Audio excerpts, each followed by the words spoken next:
I am Arcana Vani, your inner voice. Let us begin.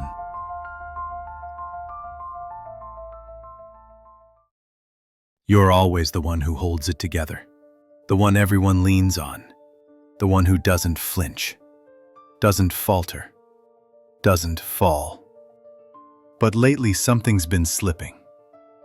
You feel it in the silence after the call ends, in the heaviness you carry long after the crisis is over, in the moments no one sees, where your hands shake, your thoughts blur, and your body whispers what your voice refuses to say.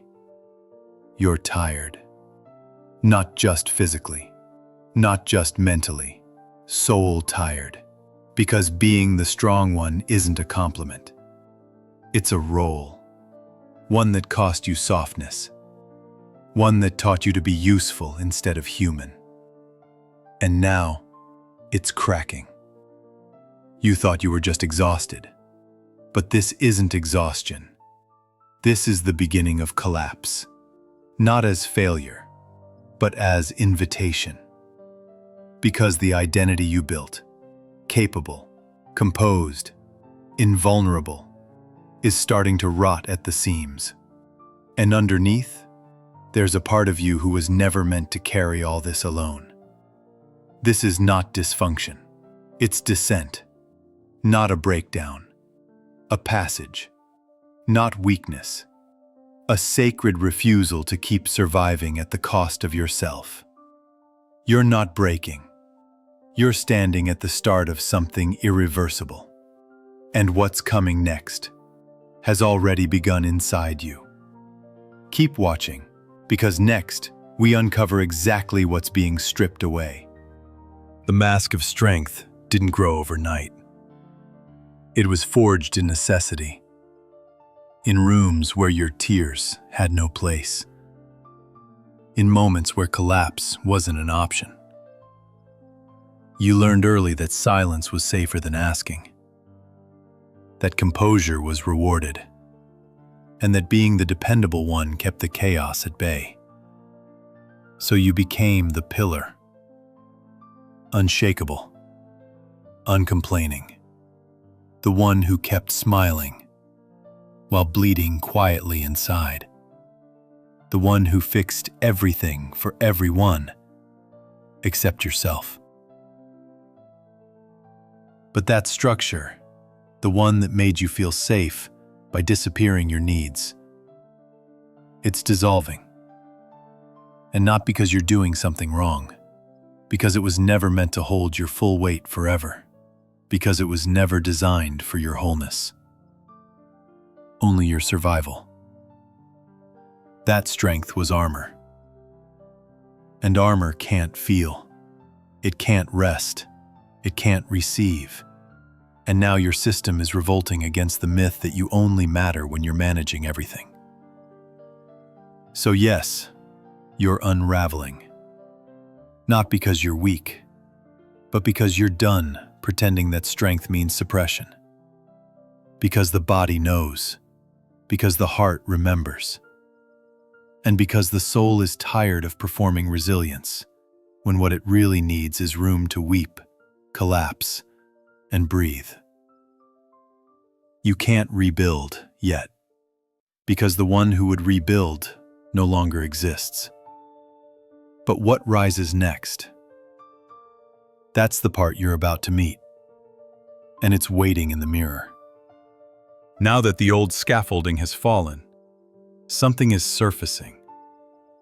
Not loud, not demanding, just present, watching, waiting. A part of you you've ignored for years, maybe decades, is finally rising through the quiet. And it doesn't care how put together you look. It doesn't want your schedule, your smile, or your competence. It wants your truth. It's the child who never got to cry, the witness who held your pain when no one else did, the one who learned to stay silent so you could stay accepted. This presence isn't broken, it's ancient. It has lived inside you longer than your performance. It's not here to fix you. It's here to confront you. Because what you're really facing now is not weakness. It's the grief of never having been seen while you were being strong. It's the cost of becoming useful before you were allowed to be whole. And this mirror isn't a punishment. It's sacred. It shows you what you sacrificed to be loved, what you abandoned to feel needed, what you swallowed so others could stay comfortable. You're not here to shame this self. You're here to reclaim them. Because this presence doesn't want apologies. It wants integration. It wants you to finally stop negotiating with pain and let it speak. This isn't here to soothe you. It's here to remind you what happens when the lie ends and the soul begins. What happens next? You turn, and for the first time, you face the real beginning. There's a moment in every initiation where the storm quiets, not because it's over, but because you've stopped running from it. That's where you are now, not fixed, not finished, just here, breathing differently, noticing the absence of the noise you used to call safety, the need to prove, gone quiet, the compulsion to manage everyone's world, no longer urgent, the reflex to pretend, slipping. You're still raw, but now rawness feels more honest than the old mask ever did. And that, right there, that tiny inhale after the breakdown, is the beginning of return. You don't need to rebuild your old strength. You don't need to rise with declarations and deadlines. You're not rebuilding. You're remembering. That your worth was never in what you held. It was in what you let yourself feel. There is no grand re-entry, just a quieter kind of power, the kind that doesn't seek applause, the kind that can finally weep and still know it's whole. This is not a comeback. This is a re-inhabiting, the soul stepping back into the space the performance once occupied. You don't need to explain who you're becoming. You just need to stay with what's finally real, because now, the return begins. And it won't look like anything you've known before. You've crossed the threshold. You've let the collapse come. You've faced what you used to outrun. The grief, the silence, the ache beneath the armor. You are no longer the strong one. You are the whole one. Not because you held it all, but because you finally laid it down. There is no ceremony here, no applause. Just breath, just presence. Just the soft power of not abandoning yourself this time. You no longer rush to fix what feels. You no longer shrink so others can lean. You no longer ask, "Am I enough?" Because you've met the part of you that was never measured by your usefulness. Now, when pain rises, you don't flinch. When rest calls, you don't justify. When truth trembles on your lips, you don't swallow it down. You've remembered what they tried to take. Not your fire, your softness, the sacred right to fall apart and still belong to yourself. You rise, not as the one they leaned on, but as the one you finally came home to.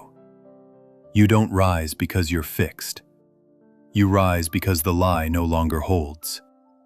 And what returns is true. You did not find me by accident. Just as in your dreams, where every face you meet is your own reflection, this meeting was always waiting to happen. I am Arcana Vani, your inner voice, the part of you that watches behind the thoughts, behind the noise.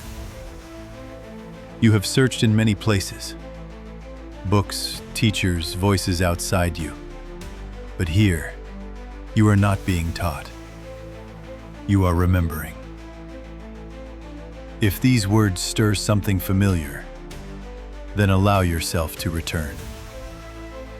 Subscribe. Follow. Not to follow me, but to continue this conversation with yourself. Each time you return here, you draw closer to the reunion already unfolding inside you. We have only just begun.